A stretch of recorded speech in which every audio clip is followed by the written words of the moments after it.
Welcome to Absolute Comics, the show right here where Sal and I sit down and discuss the latest comic book news and the latest issues of comic books.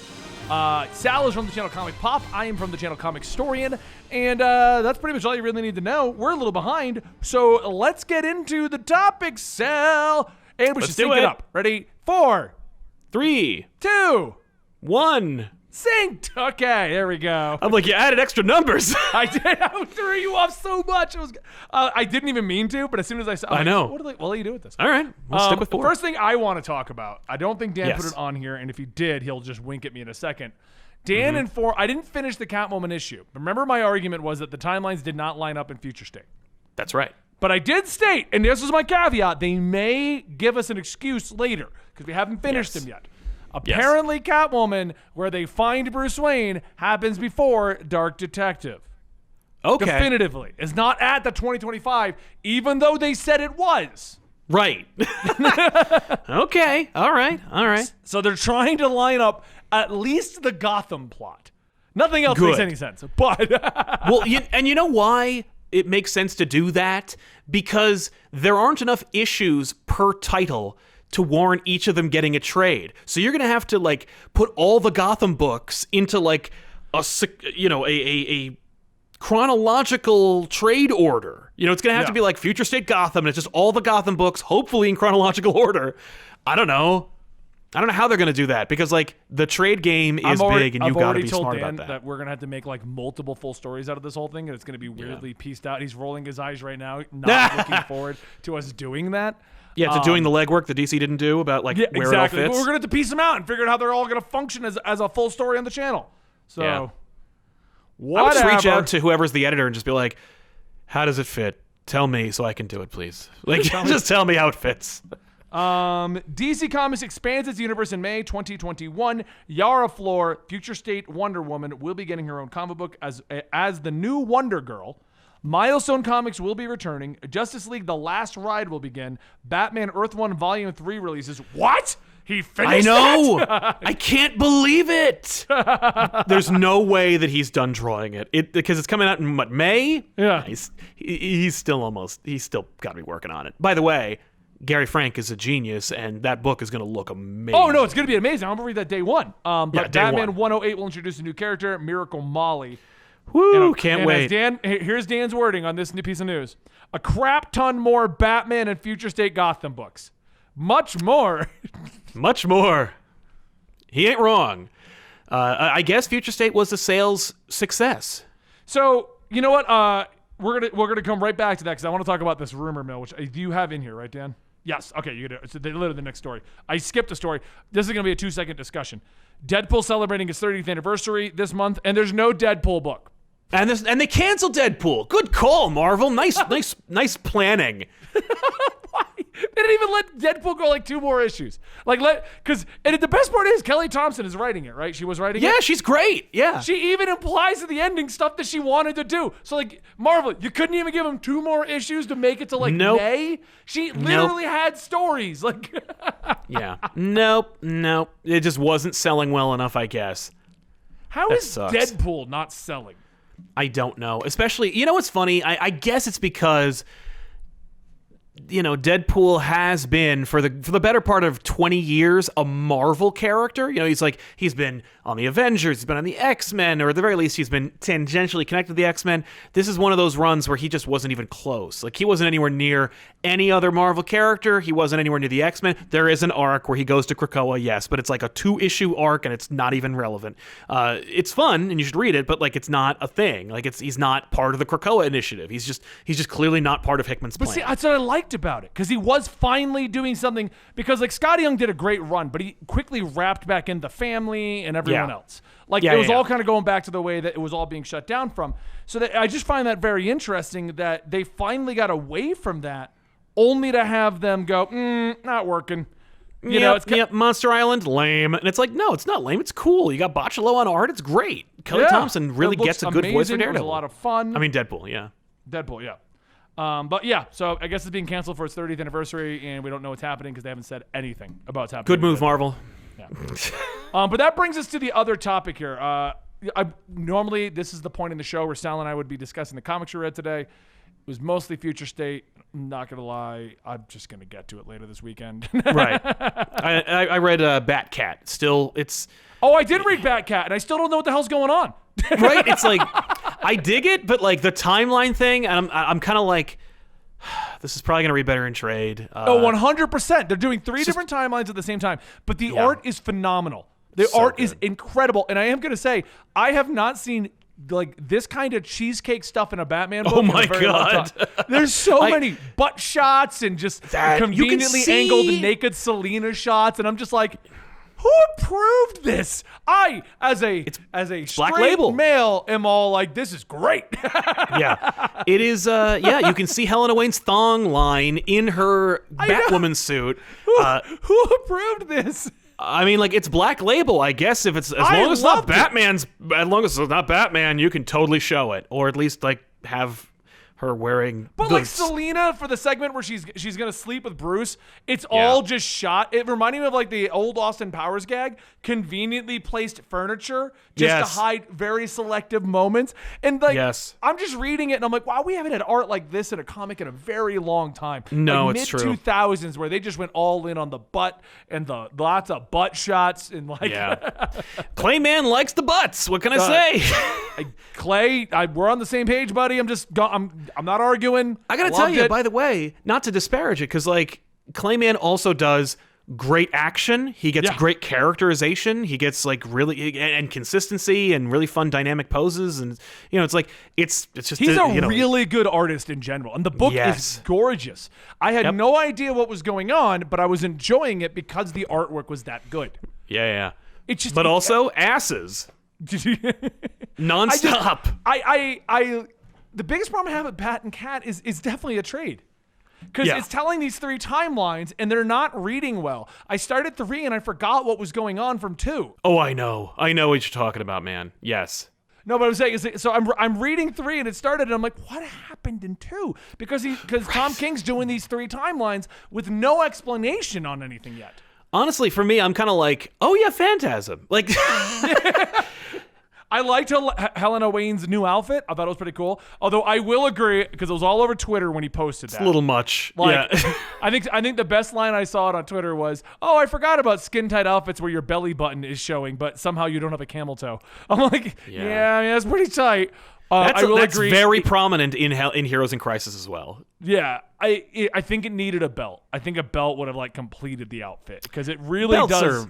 It's a little break it up. Yeah, it's no breakup on it. I think the outfit's amazing. I liked it, but I felt it does feel like it needs something in the middle there. I hear you, and maybe something over the butt. You know, like a cape or something. You know, just no. I'm not going to complain at all. And that detective she's working with, I don't think he is either. That's Dick Grayson. Oh right, yeah, that's who that was. He's like her uncle. No. Oh, I made it weird. That detective, he looked pretty happy. That's his uncle. That doesn't mean he's not happy. Yeah, they're not related. Anyway, but yeah, so there's another topic. Let's move on to the DC topic. I made a tweet about this, and I know you did too. Bleeding Cool leaked out a rumor that DC Comics may be bought out by fans. Which, oh my God. Which right off the bat, for the record, that was the clickbait. And if you read it, it's Penguin Random House. Right. That's not fans. That's a publishing house that might buy DC Comics. Now, the overall opinion I have on all of this is AT&T doesn't seem to know what they want to do with DC. The problem is, so a lot of people love to make a lot of rumors back 2 years ago that DC was shutting down. Make a lot of money off of that, yeah. They made a lot of money off of that. DC's not shutting down. They still aren't going to be shutting down, even if it's sold. No. But it's now come out that AT&T went ahead and spent a boatload of money they didn't have. Yeah. So what happened is, for those of you guys who don't know and think that 2 year ago rumors are accurate, AT&T went in and bought Warner Media along with dozens of other properties. Yep. I don't even know the reason. They were trying to bloat some portfolio. I think it was so that they could get into the streaming wars and create HBO Max. There was something. But then COVID hit, and they lost tons of money across the board. So now they are trying to cut as many costs as they can, which includes a lot of DC. Yeah. They've cut a lot of the staff. They're changing up everything. They're changing up the publishing house. And it's been sad. It really has been. Because the fact of the matter is, COVID's affected a lot of industries, including comic books. And AT&T just sees it as a bleeding entity now because... Yeah, they're like, I don't care. Like, I don't care. They don't know they don't understand the nuance. They don't understand the comic book industry or the comic book retail markets. They're just like, screw it. Like there has been an issue with comic book distribution and the problem with Dynamite forever, like for 30 years. And I mean, Diamond. Yeah. What did I say? Dynamite? Dynamite's another company. That's why I wanted to Because Dynamite, you know what it is? Because Dynamite apparently put through their head into the ring to buy the book rights for the characters. But like, then within, it's funny, like, you know, I'm not even going to liken it to anything. I'm just going to say, like, it is forever. Everyone's like, oh man, Diamond, this is crazy. And AT&T's like, well, screw them. We'll just stop doing it. Whoa, wait, we didn't say that. Like, no, it's already been done. We're going to get 2 distributors. We're going to create those. Wait. But that disrupts everything. I don't care. It's already been done. It's already, I've always washed my hands. And it's like, oh, you know what? Actually, we're going to close one of them. Wait, what? Yeah. Yeah, but basically, AT&T came in, and someone in the chat said they also screwed up. You can look into a laundry list of things that AT&T has messed up. We're not going to list them all. Yeah, but I guess they also screwed up a government contract for 5G networking. But what it's boiled down to is now AT&T is trying to recoup as many. So I guess they bought it all on a loan, everything. Yeah. And now with COVID, they're not making the money back to pay back the loan. So the plan is to sell off portions. DC Comics is not the only thing that has been rumored to be on the chopping block of a sale. Warner Brothers gaming division was the big one like 6 months ago that they were going to sell off the entire gaming division. And I think Microsoft was looking at buying it. Yep. But they want too much money for everything is what it boils down to. AT&T can't sell anything because no one wants to pay the prices until now. It turns out there may be some very rich DC fans who are willing to pay for it, according to Bleeding Cool. And no cited sources of any kind. No. And that's why I tweeted, wow, this is pretty vague. Because what it states is, the article basically states, and I applaud Rich Johnson for this one, because of all the times to put out a rumor like this, it was great. We are all talking about it everywhere. Yep. But he said he stated that like Marvel tried to buy them, like 2 other companies tried to buy them. I think IDW, Dynamite, yeah.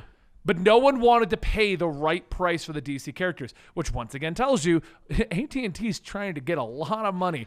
But what I think AT&T is trying to do is not sell everything, so they're overpricing everything, hoping that this one will sell and I don't got to sell that one. Well, because the reality is Batman's worth like $1 trillion. And if you're going to spend $1 trillion on Batman, you might as well put the rest of DC in it too. Like, it's because no one's going to, because if you're like, okay, I'm going to buy Batman, but it's like, oh, but I'm going to lose all the Superman stuff and all the Batman crossover crap. Like, nah, I might as well get it all. Like, you can't just sell Batman. I mean, you could, and I feel like that's up for grabs. I really do feel like if there's any validity to this whatsoever, then individual ownership is also on the table. Like if Marvel even had a meeting, it could be a Zoom meeting, but if Marvel had a meeting with AT&T Warner's DC about owning any characters, you know the conversation was, what about just Batman? Well, what about just Batman? Like, you know, like, oh no, it's all or nothing. It's all of DC publishing. It's the rights to publish comic books of DC characters or not. And it's like, okay, well then I'm leaving. Like, okay, well then whip boom. Like, so you know. What it boils down to is it looks like Penguin Random House is the one who threw their name in, which I love how it's like some very rich fans. I guess the fans work at Penguin Random House. Right? Like, what does that mean? Because I remember people were like, well, can you use some of your Patreon money to buy like Blue Beetle? And I'm like, no! Would someone ask you that? They didn't specifically cite him, but they were just like, you know, or can you guys get in on this? And I'm like, nah, man, we're not very rich fans. I'm not even a rich fan. I'm just a fan. I'm an upper middle class fan. Right. I can eat off I can get the upsize at my McDonald's meal kind of a fan. Ooh, you can supersize it. Yeah. No, but yeah. So Random House. Everyone's asking why would Marvel want to buy? Marvel wouldn't buy Batman and put him in a Marvel. They would just. You got to think about this. If Marvel had an actual option to buy DC, they would own all the biggest comic books. They would have an entire monopoly on the comic book market. I don't think that's going to fly because I got a feeling someone's going to get involved and go, Disney, you're doing it again. I mean, honestly, it would make the most sense. And it's like, if anyone could, it's actually funny because like without COVID, this wouldn't happen. Oh yeah, and without because, COVID, because Disney. if COVID didn't happen, AT&T's plans wouldn't have gone to the wayside, and they That's wouldn't right. be paying back the loan. So And Disney would everybody be who able was to citing, afford like this. sources from like 3 years ago, AT&T did come in, and AT&T was chopping them, and they're claiming it was based on COVID. Now maybe there was some super secret backdoor rumors, but I'll tell you what, talking to a lot of people in the industry, a lot of rumors fly. So Yeah. even And a lot of it's those rumors nonsense. from 2 years ago, I'm not going to say were false because they could have just been that rumors. Man, shit's going shitty. We're going to sell. Oh, dude. Yeah, there's so many people in publishing who are like, yeah, that's just made up. Like, I work there. There's no way. One of the biggest things that has always irritated me when I got into these entertainment industries, and I've caught on to it. It took a couple of years, but I caught on to it. A lot of people in YouTube, social media, publishing, love to talk out their butts. Yep. With no validity. And what they'll do is they try to get you on board. Then they go see if they can make it happen. Yeah, then they force it. You're like, look at all of my followers who said this is a thing. Like, oh, you saw, I can't remember There was one person the... in particular back in Maker. Remember Maker? We Yeah. both were. They're not around anymore, so I can talk shit about them. Good. But there was a person in particular there that would love to promise you, like, oh, if you guys help us out, we'll get you tickets, a bonus, a raise, we'll hook you up with this. None of it would ever come to fruition, but they would get you to help them out. So I don't even deny that for the last 3 or 4 years, DC's been in a weird place and rumors have been flying. Yeah. Go ahead, though. Yeah. Sorry. Oh, that's it. Just so we're in this place where, like, Random House, which, by the way, like, you know, people talk about how the comic book industry is in trouble, and it's like, well, you know, it's not the book industry. The book industry is making a ton of money. So actually, it's funny if you're, because I can imagine Disney being like, I mean, Marvel, you're a company, like, we own you, but like, you're a company that makes your own revenue. If you can afford to buy DC, go for it.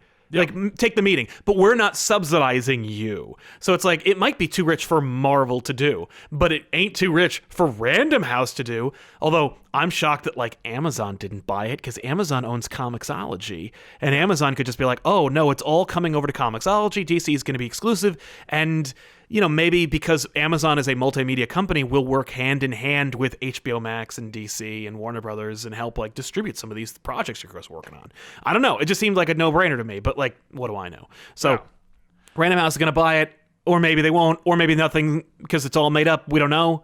But the rumor was... It could entirely be made up because also, if you look into it, according to DC, I mean, I love the people in the chat that are like, Future State sucked. Okay, but it sold like a gangbuster. Yeah. Like, I mean, it's just like Tom King's run on Batman. Oh my God, it was terrible. Sold like a gangbuster. Yeah, Doesn't wasn't for matter you. what your overall opinion of it was. It reminds me of a tweet I got the other day. I tweeted out that Assassin's Creed Valhalla is getting this big patch I was excited for. And someone responded with, I don't know why anybody likes this game. I played it for 3 hours on a recommendation, and it is shit. And I responded with, and I played it for 160 hours, and I'm excited for the River Raid patch. So, to each his own. Yeah, it's almost like art subjective. So, yeah. But apparently Future State has sold really well, and there's a lot of pre-orders and people excited about Infinite Frontier. So, like, I don't think DC's doing badly. I think what DC needs is a plan, and I feel like that they don't really have. It's a very wishy-washy plan right now is the issue that I think they're running into. Absolutely.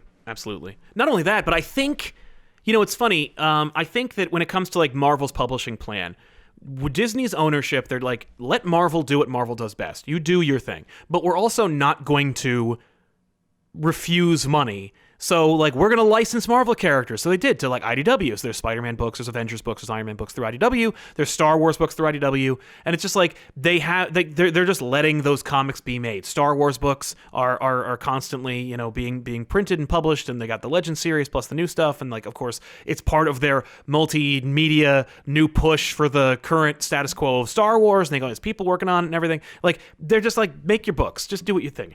But I think AT&T is just like, I don't get it. I don't want to get it. It doesn't make enough for me to learn how to get it. Which is funny because it's still a multi-million-dollar industry. Yeah, it's but a real apparently that's industry. not enough for AT&T to give a shit. No, and that's AT&T all over, by the way, because AT&T is just a lousy company. But my point is just like, I want to answer one question real quick.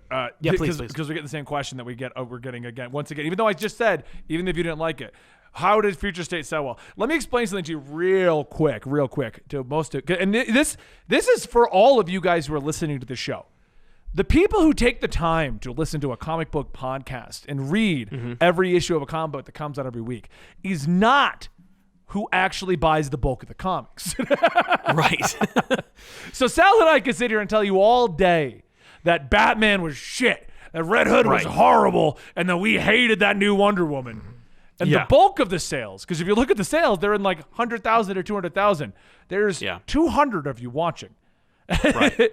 The bulk of the sales is going to be some kid going into his local comic book store or going on Comixology and going, next Batman, what is that? Right. The reality New is Wonder like Woman, what's that? That's we talked the about reality, this on the. guys. There's another show we did where we talked about like the echo chamber. This is the echo chamber. Like everyone I know hated chamber. We can all agree that Future State went nowhere, but we're not the 100,000 people. Yeah. No, we don't have the. Yeah, it's true. So a lot of people wondered why we don't normally do a lot of reviews on comic books, and this is. I'll add this. We'll go back to that discussion. Yeah, no, please. The big reason is the reason why Sal does. I think you do the one show, the Good, Bad, and the Ugly, and then Dan we do Off the Rack. That's our big comic book review show. Yeah. I forget who does Good, Bad, and the Ugly. That's someone else. We do that too, but it's more like mini back issues. But yeah. Okay, but anyway, but what I'm saying is the reason why reviews don't do well. Okay, like legitimate. There's an actual algorithmic reason why. And it's a psychological thing. When you go to the store, what is your price point to think about it? Right. You mean me? Yeah, I'm asking you. Yeah, I mean. Oh. Like if you go to the store and you don't know what you want to buy, and you're looking to buy entertainment, what is the price point where you're going to buy it, and beneath that is impulse? I think $20 is a threshold. Like that's most people. $20. Because if I'm in a Target, it's like, oh man, like I bought the drowned Batman action figure finally. Yeah. And I was like, $20. That's my number. Yeah. Like, but there's a lot of other of those McFarlane figures. I'm like, nah, I'm not gonna get that. $20, it's a little too much. Like, $30, I think about it. $20, I'll buy it. I'll grab it on a whim. Yeah, $20 and under. If it's under $20, I'll probably buy it. Yep. If it's over 30, most people will look into reviews. If you're going to go catch a movie for the night, you're going to check reviews. If you're going to get a video game, you're going to check reviews. But if it's a $4.99 purchase, most people are just going to grab a stack of comic books, not check YouTube, and leave. So you can sit here all day, people in our chat who want to say Future State sucked, complaining that it sucked, but most people aren't even going to bother looking into it. They're just going to grab it and go, all right. That's why certain books sell super well, even though across the board they're panned. Like, yeah, exactly. Like it just doesn't matter. Like folk aren't there. Like, there is a significant portion of the audience that watches reviews, and they watch it for the recommendation, and then they never watch it again, and they're never gonna last, and they don't have any evergreen value. So there's no point in continuing to do it. That's why we went from. We Off the Rack is our second longest running show on our channel, and it's because when we first started, reviews are easy. I read the thing, I'll tell you what I thought about it. But we used to produce it. We used to sit, shoot, edit, cut together, make it clean, do the whole thing.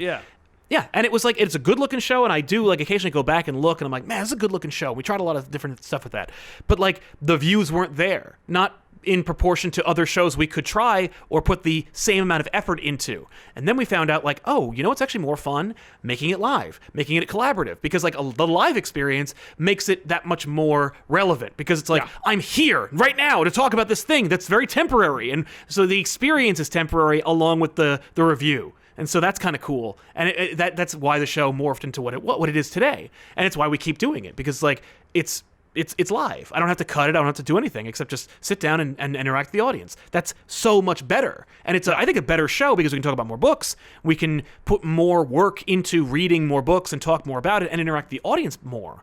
But that's something, it's a different animal than making review videos for a YouTube channel. I mean, we've done the exact same thing. I stepped away from the review show just because it's too many books for me to read. But it's just too many books. Andy, every week, do it live. Exactly. Yeah. So all right, let's go back to that, though, about the buyout. Yeah, I don't think it's going to happen. I think it's fake. I'm not against it happening, but I think that this rumor in particular, I think is fake. I think Rich heard in passing that it might happen and decided to make an article about it. I think if it does sell, it's going to be not related to this at all, but he's going to get credit for it. Yeah. It's oh, yeah. Yeah, I mean, that's kind of what Rich does. He predicts a whole bunch of things, And then when he hits a few, they work, Yeah. Now let me ask you this. Out of the options, who would you prefer get it? I actually like the idea of Random House because they're just a publisher. So they they are even a if we book just go publisher. towards graphic novels, it's still a thing. Yeah. I'm actually not against Disney and Marvel buying it as long as they keep too. it separate. It still stays DC. Like they don't try to merge DC in. I'd take it, but like I also agree with you. I think that if it was Random House, it completely upends the comic book industry because Penguin Random House is going to go, yeah, I'm not dealing with your broken ass industry. I'm not dealing with Diamond or any of that crap. We're going to put our books in bookstores, and they're going to go full hard on like all the trades and be like, okay, so Cullen Bunn, you're a good writer. Write us a Batman story. We're thinking 180 pages. And just do it. Done. No, I would actually want to see Random House take it because I have a feeling I think it will completely upend the industry because I got a feeling we will go hard into the graphic novel world and novel world. Yeah. I think it'll change things up drastically. And it'll finally kind of like hit life into the industry. Now, my only concern is based on what you just said about I'm not dealing with your broken industry. Everyone talks about how comic book stores are dying. I love comic book stores, Sal. Me too. And I do think if Random House were to get it and ditch the industry, that would be the nail in the coffin for a lot of stores. I know a lot of stores that drop DC wholesale, and they're still doing exactly as fine as they were 6 to 8 months ago. Yeah, and they might, and I think a lot would, but there's going to be some that only really dealt in DC. There's going to be agree. It's going to be problematic for the industry if they get it will cause more uncertainty and upheaval that the industry does not need. Right, we don't need that right now. We need the industry to get back on track like normal. And if Marvel Disney bought it, because here's the thing, the way the article is structured, they're saying like, no, Warner Brothers AT&T would still have everything else, that literally the only thing that the buyers would have access to and control over is making comic books. No, right? No. I want Marvel to buy all of it. Yeah, the me DCEU too. But I don't, isn't exactly on track either. So no, but I don't. Here's the thing: there's no way that AT&T Warner's is going to let that go because they ain't making any more Harry Potter movies. So, like, I think that it's like if they're coming out with another one. Yeah, but it's diminishing returns. Nobody's going to watch that. That's true. But like, if you but if you look at if they do just take printing books, if it's just like Marvel would publish DC comic books, and that's it. They don't have to worry about making movies, cartoons, anything. Just making the comic books. Marvel publishes probably like 2 to 3 times too many books per month than compared to the rest of the industry. So they could have the amount of books they print, make the other half all the DC books, and no one would miss a step because they're still using the same distribution model. Yep. Every comic book store has the same deal with everybody else. It would actually unify the industry. It would unify the retail market. Everybody's happy. And there'd be no more division between comic book fans. It's all the same company. It's all the same thing, man. Like, you love DC, sure. You love Marvel more, okay. We're keeping the universe separate. We're going to have more crossovers, but like they're separate universes, fine. But it's all going to the same source, and everybody is getting paid the same amount. You kill the exclusivity contract. Yep. You actually allow more of the creators to like delve into indie because like they're covered because they have options.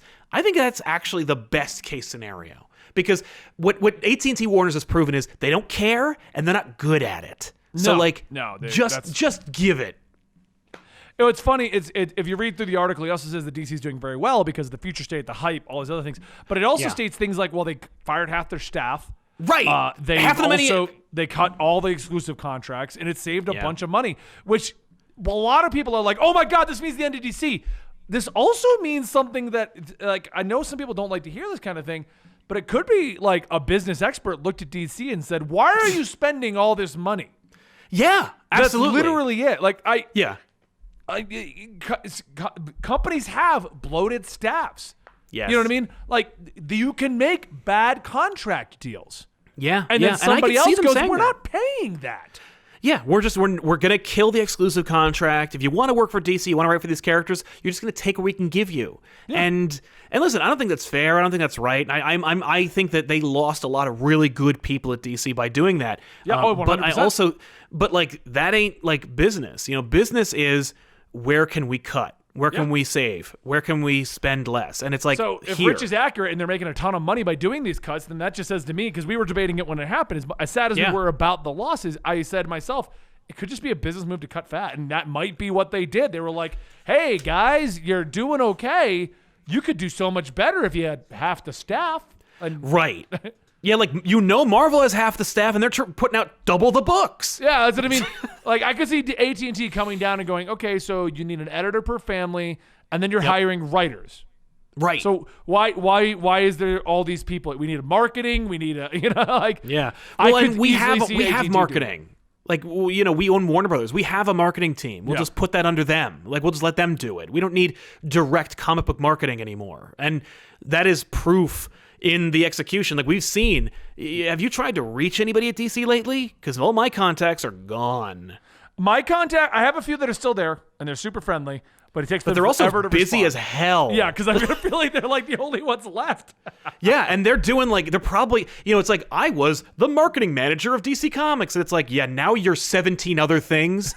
And we don't need you but to. It's terrible. It is. It's terrible. Well, and we don't need you to market. Like, we have Warner Brothers to market. Like, oh, you're let me get this straight. So your job is you coordinate with CBR to write another article about how Batman got a new utility belt? Like, you're fired. Like, I don't need to sell a book that is the #1 book every single month to the same people over and over again.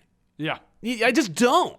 And, like, I don't think that's fair. And I also don't think that, like, that. I think that's an oversimplification of the business. But, like, I'm also looking at it from the perspective of AT&T, who we know has no respect for this business. So, well, I think that's where we are. That's the issue with the business. I mean, even the normal book publishing house is like, comics? What? We make so much more money making books. Like, exactly. And that's the thing, is that, like, that's the thing that nobody talks about, is that, like, the money. What you said is exactly 100% accurate. It doesn't matter if someone won 7 Eisners. It doesn't matter to the higher ups and to that writer's career if they have a bunch of awards or a bunch of accolades, a really nice write up on CBR. If Comic Storian did a really nice podcast with them the other day. Like, what matters is, how much did you make us? Did you make a lot? If you made DC more money than another creator won Eisners, that other creator will get all the jobs and will be treated like they won an Academy Award because they made them money, and that's the most important thing to them. And I'm not just saying, I don't mean to single out DC, because Marvel's the same way. Everybody's the same thing. They're all, especially if they're owned by a parent company, they're all driven by money, and they're all looking at it from the perspective of, if I made the most money out of my colleagues, I am top dog. It's funny because a lot of these companies are trying to do the we're culturally aware, we're politically correct, we are your buddy as a brand, right? And I see so many people falling for it. Like, they're like, oh, I'm a fanboy of Pepsi, Coke, PlayStation, Xbox.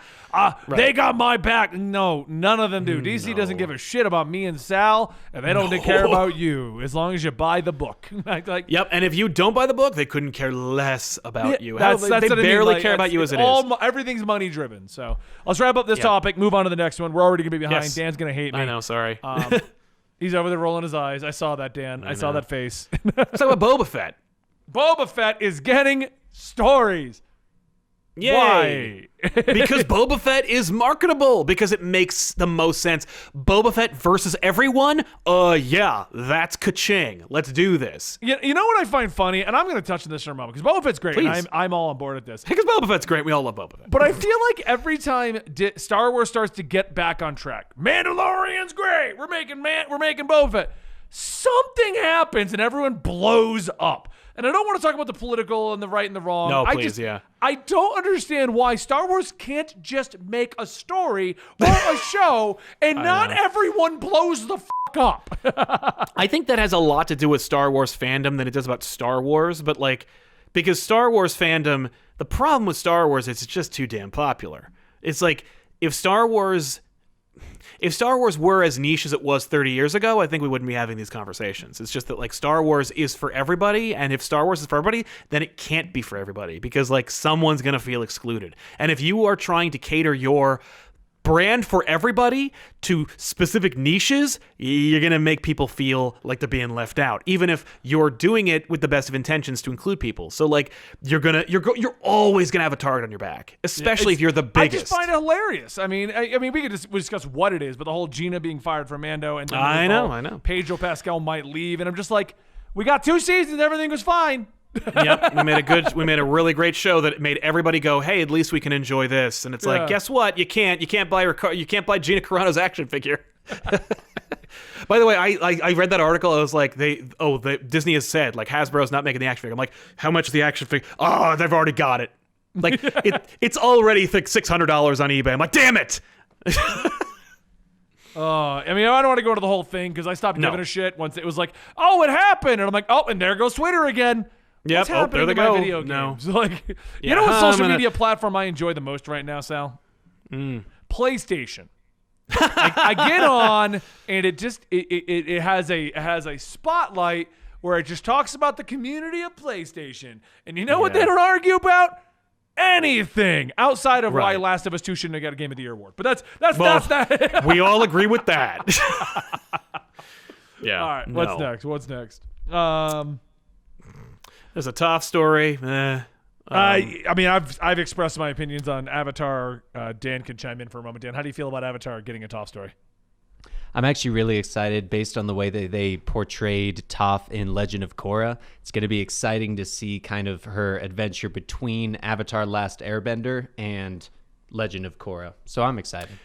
Yeah, I'm a Toph stan. I love Toph. She's great. Oh, are you? Are you a big Avatar fan? do. I didn't think you were, actually. I am. I am a big fan of Avatar: The Last Airbender. Period. Well, let me tell you why I hate it. And if you I already saw your you're video. wrong. And we're going to go to Twitter about it. So Right. No, I already saw your video about why you hate it. But here's the thing: is that I hate Legend of Korra. So like, I'm already persona non grata with Avatar fans. All right, next up we have Dan put in that there's theories about who's going to replace Apocalypse now that he's out of the picture. Nobody. He's coming back. Yeah, he's going to come back is my theory as well. There's going to be some stand-ins here and there, but I mean, he even says it in the book. I will be back. Yeah, he's not dead. He just left. He's like, peace, I'm out. Yeah. Yep. Upcoming X-Men 20. You know what? Okay, Dan's giving news on X-Men, and I am going to admit, I will admit, Sal, I will admit, yes, I was wrong. Oh, you like it now? Now that I'm fully caught up on X-Men, yeah, it actually has become one of the books I look forward to every week. And all right, not only am I reading X-Men, but X-Force, X-Factor, Excalibur, Wolverine. No way. I was reading that before. Why wouldn't you? Mm-hmm. But after Ten of Swords, I will admit, I was wrong. I'm really digging it. I still think Hickman is smoking some crazy-ass shit, and I want him to share. But yeah. Oh, and that's the thing is that like I think ultimately it's going in a direction. It's not like Spider-Man right now where you're like, oh, so Spencer just doesn't know what's going on. Like he had an idea and then he just couldn't execute it properly. Like that book is just like a tailspin. But I hate that because that's exactly how it feels right now. Yeah. Like when he started with the Harry, he dragged it out way too long. Way too long. And then like today. He dragged it out way too long, and then we got to it, and it's like, all right.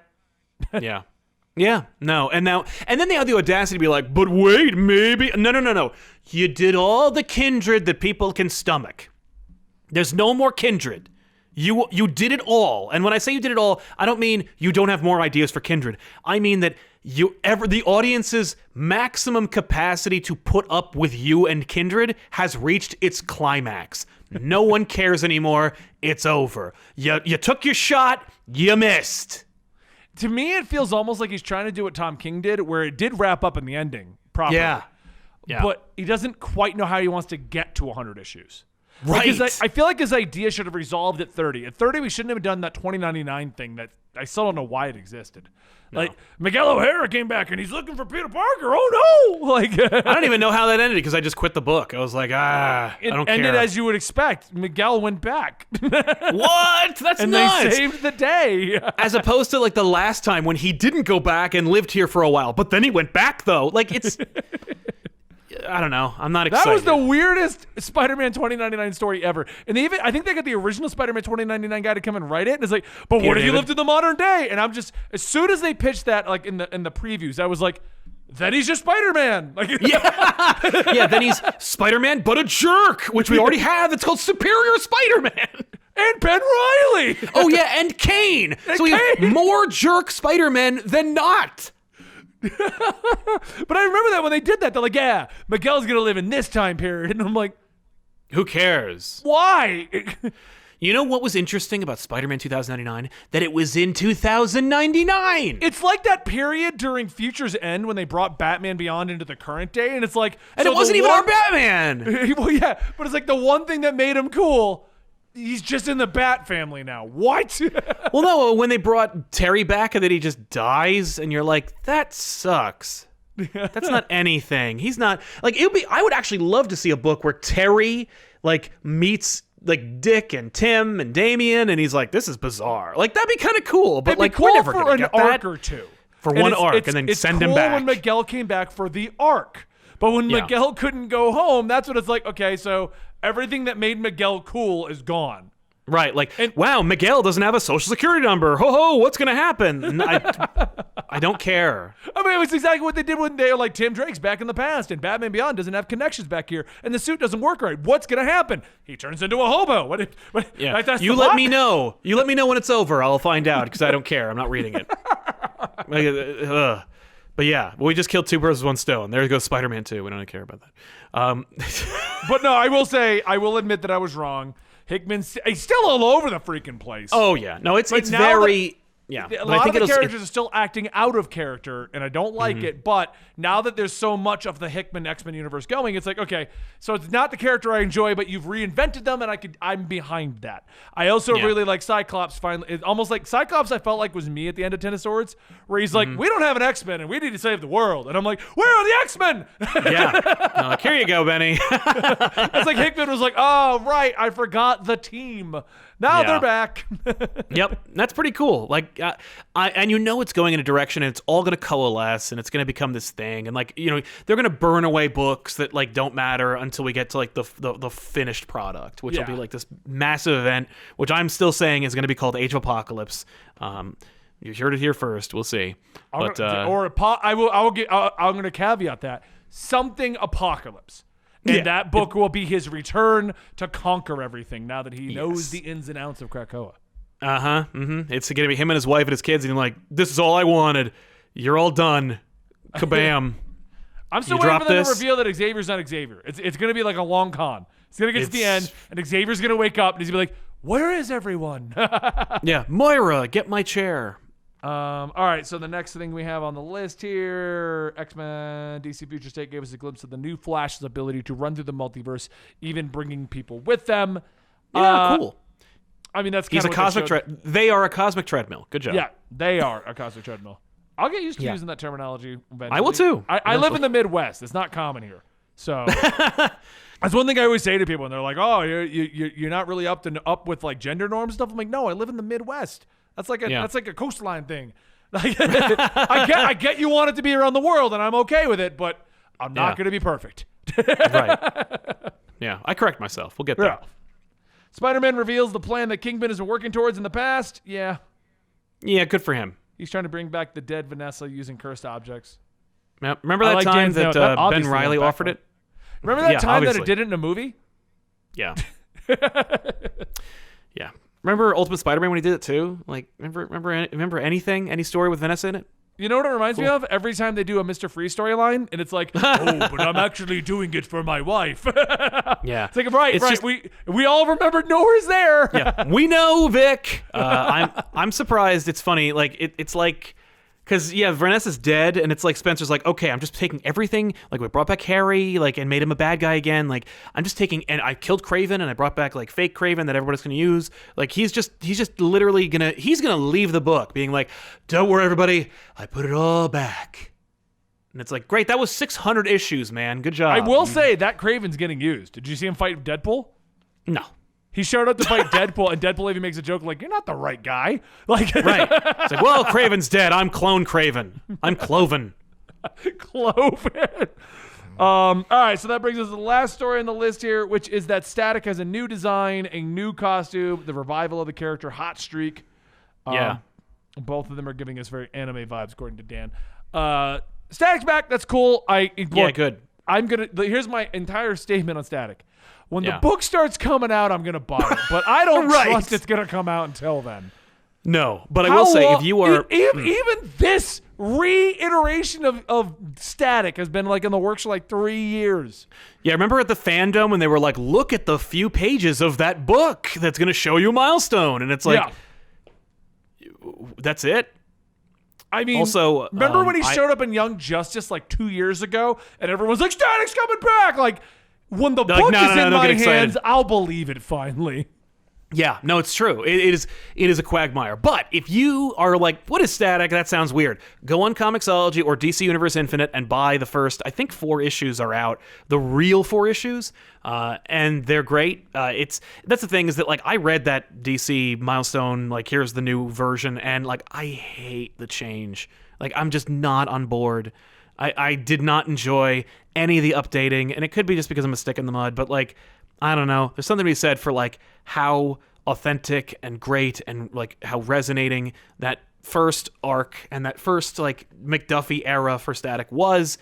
If you want to know what I'm talking about, go buy it. It's cheap, but it's like, and eventually they'll put out like the original trades and stuff. But right now the trades are hard to find. But you can at least get them digitally, and you can read them, and like not without piracy. Like it's great, and so like check them out because like Static is a great character, or at least he was, and like, and I like this redesign more than I liked his appearance in that one shot with everybody in it, and I certainly like it better than Icon's redesign. Ugh. But, I haven't seen Icon's redesign. Let me Google that. It's all red. It's just red. It's like Ken and Kong's suit. I'm like, what are you doing? He has a suit. It looks great. It looks great in Young Justice. It looks great in the comics. Why did you change it? I don't know. I'm going to jump in real quick and let you guys know that there was a solicitation that I believe Milestone Infinite is going to be coming out in May with all those other ones that we mentioned earlier in the podcast. That's the one issue that we all read like 6 or 8 months ago. Oh yeah, it is all red. That's weird. Right? I don't like it. And Dan, you're not wrong, but the amount of times that DC has been like, we are going to pay tribute to the McDuffie family and bring back Static Shock, and we're going to produce comics, and then no one hears anything. Look, they don't even say we're not going to do that anymore. Conspiracy theories and stuff like that, but we've said it multiple times. There was something going on behind the scenes that made no sense. Because DC kept saying, like, we want to do Static. And then the McDuffie family would be like, they haven't talked to us. Like, Right. And there was a lawsuit, but they worked it out. But, like, that's all I've heard. Anybody will, their comments are loaded with them right now, where they just say, the widow, like, you can create a tag cloud, just widow, lawsuit, worked it out. And that is all the news at all about it. Something was going on. It's been like 10 years. They got Static Shock back in at the New 52, so that was the last time DC's published a Static Shock ongoing. Yep. It didn't even go that long. It went like 6 issues and it was over. Yep. It was so weird. It was very weird. So, yeah, that's cool. All right, well, I guess that's the episode of Absolute Comics. Stick around if you're watching live here on Twitch. We're going to go into a WandaVision spoiler episode that Dan loves editing last second. We're going to talk about episode 6 and our opinions and theories as to what is going on. Don't forget to subscribe right here on the YouTube channel, Absolute Comics /Comicstorian Weekly. And you can also find us over on our Patreons, patreon.com/comicpop and patreon.com/comicstorian. If you want to support the show in either way, please consider going to Twitch, going to each of the Patreons, or going to our sponsor, G Fuel, and use the code COMICS at checkout. Thank you guys so much for your support today. Stick around if you're watching live. Otherwise, see you next week here on YouTube or Spotify.